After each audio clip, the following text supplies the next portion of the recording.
ce ta jini mutum gana ce ko sai kwasa waka da baki ba karfi ba da karfi ne da bamba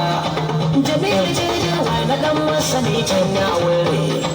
Jamilu jeje wai ni ne na iyan ya wuri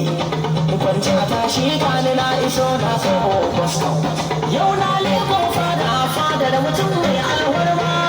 070-77-07-76 shakata da ita lafiya jinin zaki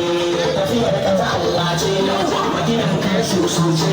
mai jiran kai lalace domin Allah dai kai karge ga mali malam duka rasa mai cibiya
Aku